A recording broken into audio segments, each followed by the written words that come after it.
लोकसभा चुनाव को लेकर सियासत तेज हो गई है।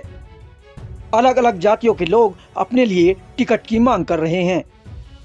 इसी बीच मुजफ्फरनगर जिले के चरथावल में त्यागी समाज ने एक सभा का आयोजन किया, जहां मुख्य अतिथि के रूप में पहुंचे त्यागी ब्राह्मण भूमिहार पार्टी के राष्ट्रीय अध्यक्ष मांगेराम त्यागी ने समाज के सभी लोगों को संगठित होने की अपील की। राष्ट्रीय अध्यक्ष मांगेराम त्यागी ने कहा कि उत्तर प्रदेश की 13 लोकसभा सीटों पर त्यागी समाज का भारी बहुमत है, लेकिन बीजेपी ने उनके समाज को किसी भी सीट पर टिकट नहीं दिया है। वहीं राज्य मंत्री संजीव बालियान के एक बयान पर टिप्पणी करते हुए उन्होंने कहा कि उत्तर प्रदेश में केवल जाट बिरादरी ही किसान नहीं है और इसका जवाब लोकसभा चुनाव में वोट के माध्यम से दिया जाएगा।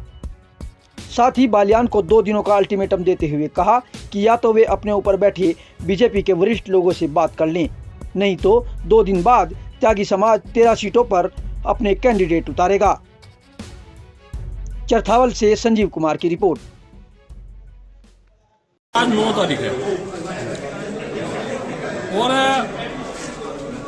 1-2 दिन में जो बचा कुचा मसाला उसे बैठ देंगे पार्टी वाले। आज जो चौथाल में जो पंचायत हुई है, बड़े दुख और कष्ट के साथ हमें कहना पड़ रहा है कि वो काम हो रहा अंधा बांटा सीढ़ी पकड़ो दे। जो समाज बहुतायत में भारतीय जनता पार्टी को वोट दे रहा है और अन्य सभी पार्टी को दे रहा है, किसी भी पार्टी के द्वारा हमारे समाज को बिल्कुल नगण्य किया गया। किसी भी पार्टी ने कोई टिकट लोकसभा में नहीं दिया। आज हमने सबने कसम खाई थी, गांव-गांव में मीटिंग होगी कि संजीव बालियान जी जेपी नड्डा से बात कर लो, मोदी से बात कर लो, चाहे भूपेंद्र चौधरी से, क्योंकि इन्हीं के हाथ में ही नहीं हम कहेंगे। अगर अपनी सीट बचानी है, 13 लोकसभा सीटें ऐसी हैं जहां हम इन्हें गर्म पानी की साथ निकल जाएंगे। 25 लाख वोट है पश्चिम उत्तर प्रदेश में त्यागी भूमिहार ब्राह्मण का। तो अगर अपनी सीट को सुरक्षित चाह रहे तो ऊपर नेताओं से बात कर लो, उनको भाई मेरे भी सिर में दर्द क्यों करो, इन्हें त्यागियों को मेरठ गाजियाबाद कहीं से भी जहां तो करते हो, किसी को दे दो टिकट।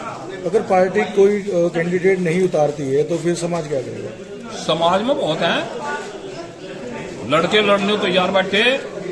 समाज ने कह दिया कि 1 वोट और 100 का नोट हर घर से जाएगा और हर सीट पे अगर हम 40-40 हजार वोट 50-50 भी ले बैठे, 30 भी ले बैठे, इनका इलाज हो जाएगा पार्टी वाला। क्या मुजफ्फरनगर में ही आप जो है विरोध करेंगे या हर लोकसभा सीटों पर विरोध रहेगा? 13 लोकसभा सीट सहारनपुर होगी, बागपत होगा, मुजफ्फरनगर होगा, हापुड़ होगा, अमरोहा होगा, बिजनौर होगा और नगीना होगा, अमरोहा होगा, मुरादाबाद होगा, आगरा होगा और यहाँ तक है जहाँ करण बता रहा है ना, करण पर भी त्यागी है।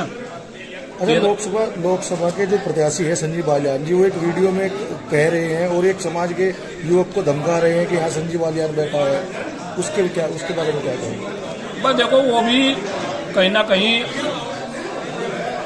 गलत है। ऐसी टिप्पणी किसी पर करना चाहिए। संजीव बालियान जी तो बैठे हैं वहाँ जी, वहाँ कोई ऐसा तो नहीं भाई कृष्ण जी बैठे हैं, रामचंद्र जी बैठे हैं। दूसरा सम्मान कार्यकर्ता का सम्मान होना चाहिए और मेरे हिसाब से तो जिसे कह रहा है ना उसे उसी दिन पार्टी को अलविदा कह देना चाहिए था, क्योंकि किसी पार्टी से बढ़कर पहला आदमी का मान सम्मान स्वाभिमान है। 2 मिनट से पहले अंत जो है इस्तीफा देगा मेज पलट कर। एक संजीव बालियान जी का एक वीडियो वायरल हुआ है कि सिर्फ किसान जो है वो जाटी है, बाकी और सब तो रिया कौन है। भाई एक बात तो बताओ, उन्होंने करके दिखा रखा, उन्होंने करके दिखा रखा, यही चीज करके दिखा रखी। अब जब हमारे वाले भी स्टार्ट होएंगे, वो जो भी वाक्य है वो देखो, सुनो बात में बार बार इसी बात को कह रहा। संजीव बालियान जी सांसद होने के बावजूद भी जाट संसद में गए, हरेंद्र मलिक जी भी गए, राकेश टिकैत जी भी गए और हरियाणा, पंजाब, उत्तराखंड, राजस्थान सब थे वहाँ। और मेरे वाले डर रहे आज मीटिंग को मैंने तभी जोड़ से जिनको कुछ पावर भी नहीं है, तो वहाँ जो उन्होंने बोला है जाट संसद में, जो वो है वक्तव्य उनके, ये इनकी गले की फांस बढ़ेंगे कहीं ना कहीं। यहाँ 24 मतलब ठाकुर, उसका ठाकुर का इलाज कर क्या संगीत सोम का वो घर बैठा दिया, मतलब यो यहाँ तो यार ढंग हो रहा। और भाई मेरे वाला को ऐसा होगा नीचे तो एक 240 हो, 240 वह घास को जमन नहीं देती, तो तो इन्होंने तो टू कोडी लोग बैठे हैं मेरे समाज पर, और इन्हें बिल्कुल जड़ते मिटाऊंगे। क्योंकि क्या ही समाज अब से 25-30 साल पहले जनपद मुझे कहा क्या हर जगह ऐसी स्थिति में था। 25-30 विधायक हुए करते थे, सांसद हुए करते थे और मंत्री हुए करते थे, और बस अब जब बिल्कुल नगण्य कर दिए। और अगर नगण्य कर दिया ना, और फिर एक बात हो रहा है भाई, सब मोदी जी की सरकार को आए थे, मोदी बहुत बढ़िया काम कर रहा है तो हम ही का मैंने कर रहे हैं, बहुत बढ़िया काम कर रहे हैं। लेकिन 400 बता रहे हैं, 400 पार हुई और 265 पर पूरा समर्थन हो जा, सरकार बन जा भाई 265 पर, तो 5-4 सीट ठहरी जाएंगे भाई। अगर 5-4 सीट ठहरी गए तो मोदी तो जब भी मंडा ठहर हरा लो, इनकी बुद्धि ठीक हो जाएगी। और नहीं तो संजीव बालियान जी कल तक का आपका समय है, आज 9 तारीख होगी, कल तक का समय है, इनको बात कर लो। और मेरठ, गाजियाबाद या कहीं भी जहाँ भी तुम चाहते हो, दिल्ली पिल्ली कहीं भी करते हो, जहाँ तुम्हें सहूलियत लगती हो वहाँ का टिकट करा लो। नहीं तो यहाँ तो निर्दलीय लड़ेगा और घर घर जाएंगे, गांव गांव में जो प्रधान का चुनाव और गांव में ऐसे जाएंगे और वोट अपने लिए मांगेंगे।